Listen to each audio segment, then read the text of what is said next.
Assalamualaikum warahmatullahi wabarakatuh. Kali ini kita akan mencoba latihan tentang korelasi Pearson dan Spearman yang berfungsi untuk menghubungkan dua buah variabel. Latihan ini karena saya berasal dari TID atau Imaging Diagnostic dengan background radiographer, kembali diminta untuk menghubungkan dengan yang ada di profesi saya sebagai radiografer. Pertama, untuk mengetahui bagaimana korelasi Pearson dan Spearman ini, kalau untuk korelasi Pearson datanya interval atau rasio, sedangkan untuk Spearman datanya ordinal.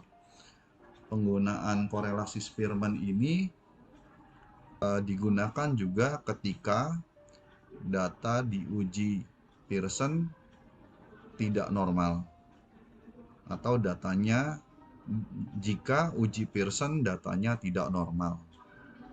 Oke, kita mulai latihan. Ini saya sudah buatkan contoh soalnya di mana terdapat data lama masa kerja atau masa kerja karyawan, di mana terdapat data lama masa kerja karyawan di satu unit radiologi dalam tahun, dan data kerusakan film yang dilakukan oleh karyawan tersebut selama 1 tahun.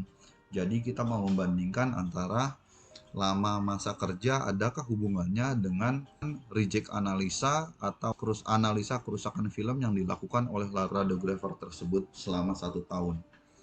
Ini datanya, misal 1 tahun kerja rusaknya atau film yang di reject oleh radiografer tersebut 60, kemudian 4 tahun kerja dia datanya 55 dalam setahun, kemudian 3 tahun kerja 44. Dari data ini kita pindahkan ke Excel. Ini saya sudah buatkan. Oke, sebelum kita masuk ke SPSS, maka ini kita masukkan dulu masa kerja dan jumlah reject. Kita copy, kita paste spesial untuk merubah posisinya. Oke, sudah dapat masa kerja, jumlah film yang di reject, kita copy, kita coba masukkan ke SPSS.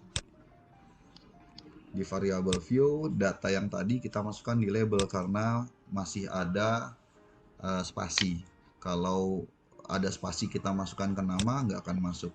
Oke, ini kita ganti masa kerja ya, itu kita ganti kerja saja di sini. Kemudian ini film.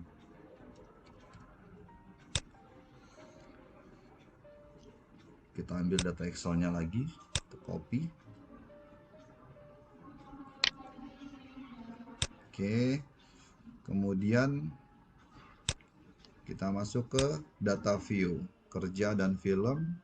Kita pastikan, oke, masa kerja dan film yang di reject, kita paste. Nah, untuk variabelnya desimalnya kita turunkan saja, kita nggak ada desimalnya. Dari data ini kita mau coba uji normalitas dulu, apakah data ini normal atau tidak. Uji normalitas, analyze, descriptive statistik, kemudian explore. Masa kerja kita masukkan ke dependent list, ini juga kita masukkan. Kemudian kita ke plot, normalitas, continue, dan oke. Ini data masa kerja.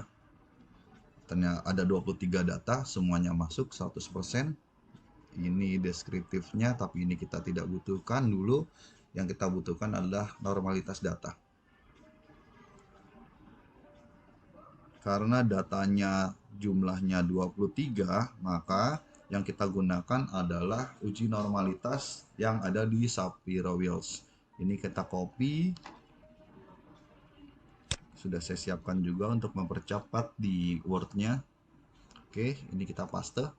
Ini tadi data normalitasnya.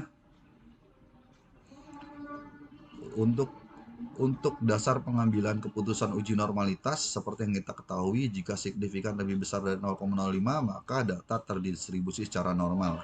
Jika kurang dari 0,05, maka data tidak terdistribusi secara normal. Di sini data yang ada keduanya adalah signifikannya 0,237 dan 0,498. Sehingga dari data uji normalitas di atas, nilainya ada 0,237, sedangkan untuk film ronsen yang di reject adalah 0,498, sehingga kedua data tersebut dikatakan normal karena nilai signifikannya lebih besar daripada 0,05. Karena datanya normal, maka kita akan lanjutkan dengan uji Pearson. Kita masuk lagi ke statistiknya. Untuk uji Pearson, kita analyze, kemudian correlate, bivariate. Ini kita masukkan, jumlah film kita masukkan. Karena kita mau mengujinya menggunakan Pearson, kita klik di Pearson, Tailored, dan oke. Kita mau lihat datanya ke bawah, korelasinya. Oke, dari data korelasi ini kita copy, kemudian kita pastekan ke Word. Sudah saya siapkan juga. Dapat tabel seperti ini, 0, minus 0,823 dan signifikan to tailorednya 0,00. Dari tabel yang ada ini, maka kita akan lihat bagaimana deskripsinya. Dasar pengambilan keputusan uji hubungan, jika nilai signifikan to tailored kurang dari 0,05, maka data berkorelasi atau berhubungan.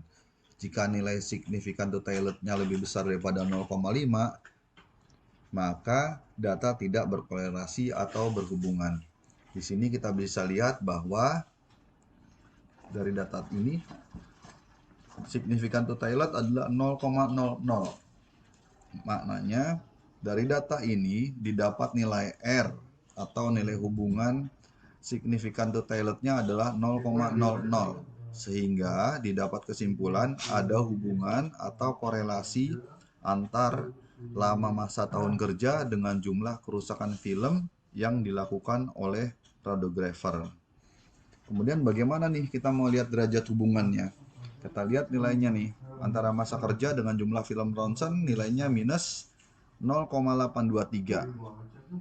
Dasar pengambilan keputusan derajat hubungan, jika 0 nilainya 0,0 sampai 0,3, maka kategori hubungan kedua data tersebut lemah. Jika nilainya 0,3 sampai 0,7, maka kategori hubungan kedua data tersebut sedang. Jika nilai kedua data tersebut antara 0,7 sampai 1, kategori hubungan kedua data tersebut kuat. Dari data yang di atas, dari tabel, kita lihat nilai Pearson correlation-nya adalah minus 0,823. Sehingga didapat kesimpulan bahwa terdapat hubungan yang kuat antara lama tahun kerja dengan jumlah film yang reject atau rusak dikarenakan kegagalan foto dari radiografer tersebut. Terus bagaimana dengan makna minus di angka 0,823? Angka minus atau angka negatif ini menunjukkan bahwa tidak searah atau menunjukkan hubungan berkebalikan, di mana semakin lama seorang bekerja sebagai radiografer, maka semakin kecil jumlah kerusakan film yang disebabkan oleh dia atau oleh radiografer tersebut. Oke, demikian paparan saya tersebut. Semoga bermanfaat. Wabillahi taufiq wal hidayah. Wassalamualaikum warahmatullahi wabarakatuh.